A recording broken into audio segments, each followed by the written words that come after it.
The courtroom was silent, save for the occasional shuffle of papers or the hushed murmur of lawyers conferring with their clients. On one side of the room sat Sarah, her hands clutching a tissue, her eyes red and swollen from tears she tried to hold back. On the other side was John, his face emotionless, staring straight ahead as though he were anywhere else but here. Between them, the gulf was palpable, a chasm filled with words unsaid, moments ignored, and wounds left to fester. I watched them carefully, my mind swirling with the story Sarah had shared in my office just a few weeks before. I had heard many tales of love lost, of relationships frayed by betrayal, neglect, or the slow erosion of affection. But there was something uniquely haunting about this couple. Once, they had been partners in every sense of the word. Now, they sat as strangers divided by more than just a courtroom. It was hard to believe, looking at them now, that they were the same two people who had whispered dreams to each other over late-night cups of coffee. Sarah once told me how they used to sit for hours, imagining their future together. They spoke of the places they would visit, the children they might have, the life they would build brick by brick. Their laughter had filled the spaces between those conversations, binding them tighter with each shared smile. It was a bond forged in love and possibility. But life, as it often does, had other plans. Sarah's hand trembled as she dabbed at her cheeks. I could see the way her gaze darted toward John, almost involuntarily, as though searching for a flicker of the man she had married. When their eyes briefly met, he looked away, his jaw tightening. It wasn't anger that passed between them, nor even hatred. It was something colder, indifference born from too many nights spent staring at separate screens in separate silences. Later, when Sarah spoke to me, her voice carried the weight of someone trying to piece together where it had all gone wrong. It didn't happen all at once, she told me. At first, it was just little things. He'd get home from work, and instead of asking about my day, he'd dive into his phone. He said he was catching up on news, scrolling through Twitter, but it felt like he was disappearing into this other world. And I guess I didn't fight it. I had Instagram. I had my own escape. Her words were thick with regret, as though she were confessing a sin she couldn't quite absolve herself of. I should have said something sooner. But you know how it is, you tell yourself it's just a phase. You think, he'll put the phone down eventually. Only, he didn't. And neither did I. As she spoke, I couldn't help but wonder how many other couples were out there, tethered to their devices but untethered from each other. How many evenings had passed where the glow of a screen had replaced the warmth of a shared glance or a touch. John had his own version of the story, of course. I wasn't the only one glued to a screen, he said when I spoke with him later. She was just as bad. Every time I looked up, she was snapping pictures or scrolling through her feed. She'd get all these likes and comments, and I'd feel, I don't know, invisible, I guess. Like I didn't matter. He paused, running a hand through his hair as though trying to rub away the memory. I know I should have said something. But what was the point? It's like we were living in two different worlds. And after a while, it just felt easier not to try. The weight of their shared silence was what struck me the most. Two people, once so deeply connected, had become strangers not because of a single catastrophic event, but because they had stopped fighting for each other. They had let the hum of notifications and the lure of virtual validation take precedence over the quiet, messy beauty of real intimacy. I looked back at Sarah in the courtroom, at the way her hands gripped that tissue like it was the only thing tethering her to the moment. I looked at John, his face a careful mask hiding the pain he thought he couldn't show. I couldn't help but think of all the moments they had missed, all the times they could have turned to each other instead of their phones. Was it possible to save a relationship that had drifted so far? I didn't know. But I knew this, there was a lesson here, one that echoed louder than any courtroom ruling ever could. In a world that demands our attention at every turn, it's easy to lose sight of the people sitting right next to us. Love doesn't vanish overnight.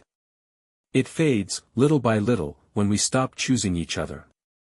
What about you? Have you ever felt like someone you cared about was slipping away, even when they were right there beside you? I'd love to hear your thoughts. Drop a comment below. I'm curious how others navigate this ever-connected, yet often isolating, world. Sarah sat across from me, her hands wrapped around the cup of tea I'd offered her. She wasn't drinking it, just holding it, like she needed something solid to anchor herself. Her gaze drifted somewhere beyond the room, her voice soft and tinged with longing. We used to talk about everything, she began. I mean, really talk. It wasn't just small talk about our day or who was taking the trash out. We'd sit at the kitchen table with our coffee, sometimes for hours, just dreaming together. She smiled faintly, the kind of smile that carries equal parts joy and grief. John had this way of making the future seem so exciting. He'd lean in, all serious, and say things like, "What if we bought an old cabin someday? Something near the water, where we could sit and do nothing but read and watch the waves." I'd laugh because it was always such a random idea, but I loved how much he believed in those little dreams. It felt like we were building something, even if it was just in our heads. She paused, her eyes misting over. And I'd tell him about my own ideas. Starting a little art shop someday, selling my photography, maybe even teaching classes. He'd nod and tell me I could do it, that I was talented enough. We made each other feel unstoppable, you know. Her words hung in the air for a moment, as if she were replaying those nights in her mind. It was always over coffee. That was our thing. We weren't fancy about it, just two mugs, sometimes mismatched because we were terrible at keeping sets together. But those conversations, they were everything. It was like the rest of the world didn't matter. I stayed quiet, giving her the space to linger in the memory. But then, she continued, her voice dropping, I don't even know when it started to change. Life happened, I guess. We got busy. Work, bills, errands. And somehow, we stopped sitting down like that. It wasn't a conscious decision. It's not like we said, let's stop talking. It just slipped away. Her grip tightened on the cup as her gaze shifted downward. John got into Twitter around then. At first, it was just to follow the news. He said it was quicker than TV or the paper, and I believed him. I mean, it made sense. But it didn't take long before it became more than that. He'd spend hours scrolling, arguing with strangers about politics or sports or whatever else. I'd hear him muttering under his breath or laughing at something, and I'd think, why isn't he sharing that with me? She shook her head, a bitter laugh escaping her. And me? I wasn't any better. I found Instagram around the same time. I'd started taking photos for fun, little things, like sunsets or flowers in the yard, and people actually liked them. That felt good. It was this tiny bit of validation, like someone out there thought what I was doing mattered. So I started posting more, trying harder. And suddenly, I was spending hours on my phone too. Sarah looked up at me, her expression a mix of guilt and sorrow. We weren't sitting at the table anymore. We were sitting on the couch, each of us with a phone in our hand, lost in our own little worlds. I'd try to show him a picture I posted, and he'd barely glance at it before going back to his feed. Or I'd ask what he was reading, and he'd shrug like it wasn't worth explaining. And I can't even blame him, because I was doing the same thing. We were there, but we weren't really there. Her voice broke on the last word, and she pressed her lips together, as if trying to keep the tears at bay. It's crazy, isn't it? How something so small can take over your life. I didn't realize how much I missed him until it was too late. Those coffee talks, they were the glue holding us together. And when we stopped, everything else started falling apart. For a moment, the room was quiet, save for the faint hum of the heater. I could see the weight of the memories pressing down on her, the regret woven into every word she spoke. Sarah looked back at me, her eyes searching mine. Do you think we could have stopped it? If we'd just put the phones down and sat at that table again, could we have fixed it? Her question lingered, heavy with what-ifs. I didn't answer right away. It wasn't my place to hand her easy solutions or rewrite the past. But I knew this: connections don't vanish overnight. They fade, little by little, when we stop nurturing them.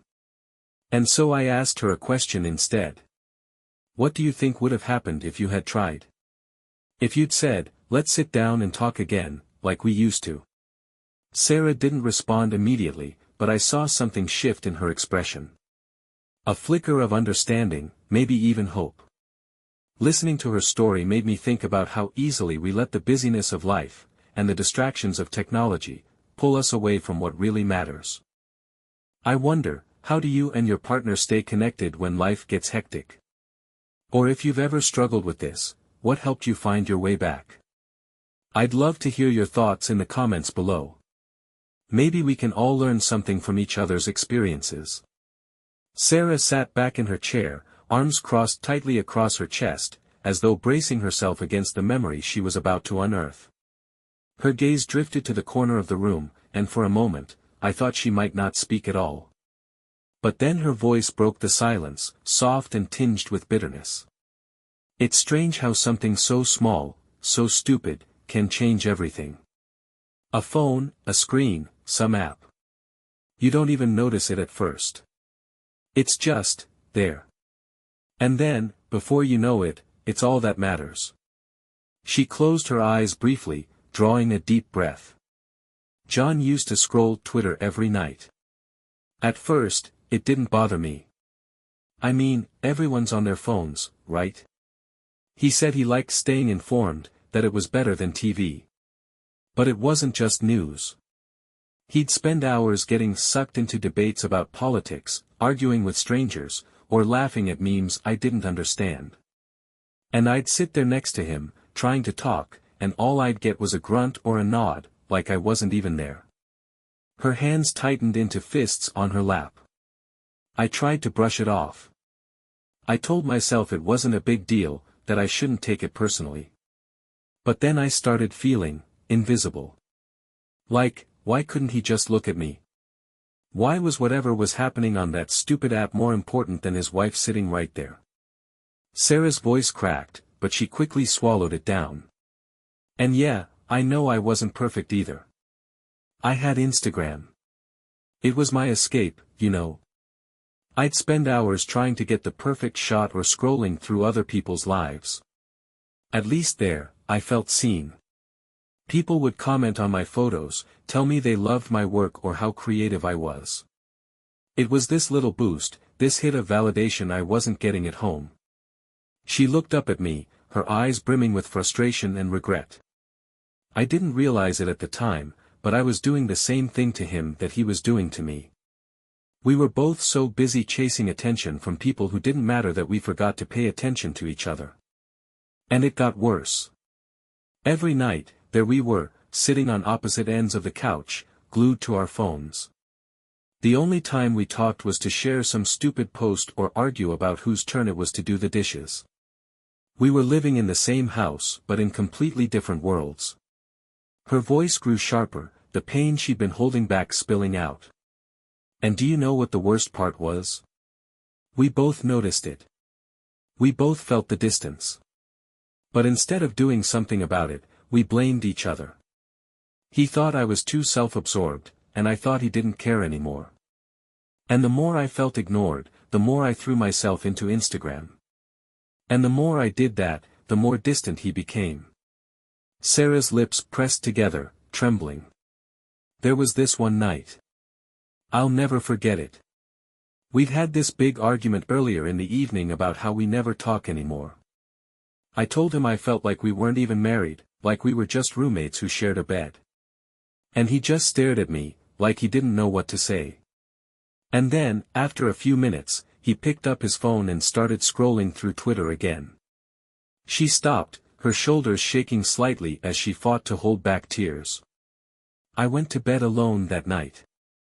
I cried myself to sleep while he sat in the living room, laughing at tweets. He didn't even come to check on me. That's when I knew. I knew we'd crossed some line, and there was no going back. For a moment, neither of us spoke. The weight of her story hung in the air, raw and heavy. I could see the anger in her clenched fists, the sorrow in her eyes, and the exhaustion in her slumped posture. "You think it's going to get better," she whispered, almost to herself. "You think, we'll fix it. We'll find our way back. But how do you fix something when you've both stopped trying? When you don't even know how to talk to each other anymore?" I wanted to reassure her, to tell her that it wasn't too late, that love can be rebuilt even from the ashes. But I knew that wasn't what she needed right now. What she needed was to let herself feel the weight of what had happened, to process it without being rushed into hope. Listening to Sarah, I couldn't help but wonder how many others had been in her shoes, feeling the sting of being replaced, not by a person, but by a screen. Technology can bring us closer in so many ways, but it can also build walls when we let it take over. Have you ever felt that way, like you were competing with a screen for someone's attention?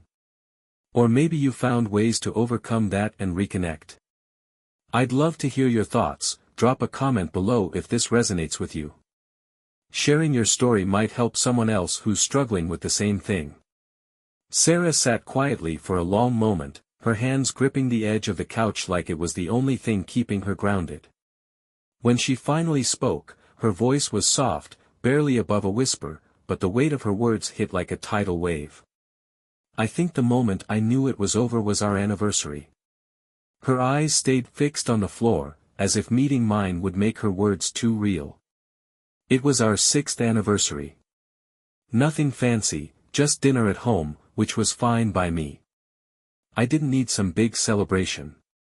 I just wanted to feel connected again.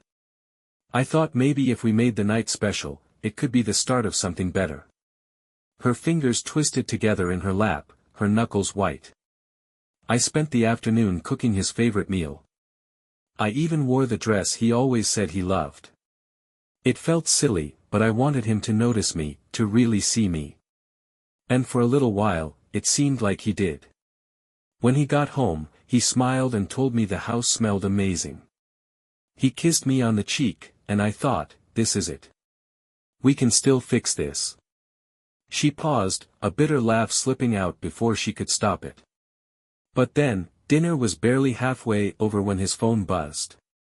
He picked it up, "Just for a second," he said, but then another notification came through. And another. Pretty soon, he was lost in Twitter again, typing away like the world depended on his opinion about some game. She shook her head, her voice growing sharper with every word. I tried to joke about it, tried to pull him back into the moment. I said, "John, you know I can't compete with Twitter, right?" And do you know what he did? He laughed. He laughed, like it was cute or funny or something. And then he just kept scrolling. Her breath hitched, but she forced herself to keep going. By the time we got to dessert, I wasn't even trying anymore. I was sitting there in this stupid dress, smiling for pictures I took on my phone because I couldn't let Instagram think I was miserable on my anniversary. I posted this picture of us at the table, all staged and perfect, like we were the happiest couple in the world. Meanwhile, we hadn't said 2 words to each other that weren't about his phone or mine. Her voice cracked, and she pressed a hand to her mouth, her shoulders trembling. I went to bed early that night. I couldn't take it anymore. I felt so alone, even with him right there in the house. And do you know what he did? He stayed up late tweeting about the game. Our anniversary, and he couldn't even put the phone down long enough to try. Tears slipped down her cheeks, but she didn't bother to wipe them away. The next morning, he didn't even notice how upset I was. He just kissed me on the forehead and went off to work like nothing had happened. And I realized, this is my life now. This is what we've become. 2 strangers who don't even try to pretend anymore. I waited, letting the silence stretch between us until she was ready to speak again. I wish I'd said something then. I wish I'd screamed or cried or begged him to wake up and see what was happening to us. But I didn't. I just gave up. It felt easier than fighting for someone who didn't seem to care anymore. She looked at me then, her eyes filled with a mix of anger and heartbreak. Do you think he even noticed that I stopped trying? Or was he just relieved he didn't have to feel guilty anymore? Her question lingered, heavy and unanswered. I couldn't help but think about how many couples let moments like these pile up, one after another, until the weight of them becomes unbearable. How often do we let small slights or missed chances to connect turn into something so much bigger? If you've ever felt like you were fighting for someone's attention, against a phone, a screen, or even just the noise of life, I'd love to hear your thoughts. How did you handle it? Or what do you wish you'd done differently? Share your story in the comments below. Sometimes, just talking about it can help someone else feel less alone. Sarah sat back, her eyes staring somewhere past me, her voice quieter now, like she was speaking more to herself than to anyone else. It's funny, you know. When you think about how it all fell apart. You picture some huge moment, something dramatic. But for us, it wasn't like that. It was 100 little things. 100 missed chances. And by the time we realized how far apart we were, we didn't even know how to reach for each other anymore. Her hands twisted in her lap, fingers nodding and unknotting like she was trying to tie her thoughts together. I don't know why we didn't try harder. Maybe we were too proud, or too tired. Or maybe we just didn't believe it was worth it anymore. We'd gotten so used to being distant that the idea of fixing things felt impossible. She looked at me then, her eyes filled with something I couldn't quite place. Do you think we could have fixed it? If we'd put the phones down, if we'd stopped blaming each other and started talking again, do you think it would have made a difference? I stayed silent for a moment, letting her question settle in the room. I don't even know what I would have said, she continued. Sorry I stopped trying. Sorry I spent more time curating my Instagram than caring about us. Sorry I let myself believe likes and comments mattered more than your attention. Would any of that have even been enough? Her voice caught, and she shook her head, brushing a tear away before it could fall. But then again, I don't think he would have known what to say either. Maybe that was the real problem. Neither of us knew how to say, I miss you. She leaned forward, her elbows resting on her knees as she buried her face in her hands. And now it's too late. The papers are signed, the house is sold, and he's probably out there, still scrolling through Twitter like none of it ever happened. I watched her, feeling the ache in her words, the weight of the loss she carried. I don't hate him, you know, she said after a while. I thought I would, but I don't. I hate what we let happen. I hate that we didn't fight harder. I hate that we forgot how to love each other. But him? No. I think I'll always love the version of him that sat with me at the kitchen table, dreaming about that cabin by the water. For a moment, there was silence between us, heavy but not uncomfortable. She sat with her grief, and I let her. Sometimes, the only way out is through. Finally, she straightened, her voice steadier now, as if speaking the truth had given her some small measure of peace. I guess if I've learned anything, it's that love isn't something you can put on autopilot. You have to choose it, every day, even when it's hard. Especially when it's hard. And if you don't, it slips away, little by little, until one day you wake up and realize it's gone. She looked at me, her eyes searching mine. Do you think other people get it? That it's not the big stuff that breaks you, but the little things you don't even notice at the time? I thought about her question long after our session ended. It's a question that doesn't have a simple answer. Relationships are fragile, built on moments that require care and attention. And in a world full of distractions, it's easy to lose sight of what matters most. Have you ever been in a situation like Sarah's, where you let the small things pile up until they felt insurmountable? Or maybe you've managed to pull things back from the edge. I'd love to hear your thoughts. Sharing your experience might be the thing that helps someone else see their own story more clearly. Let's talk about it in the comments.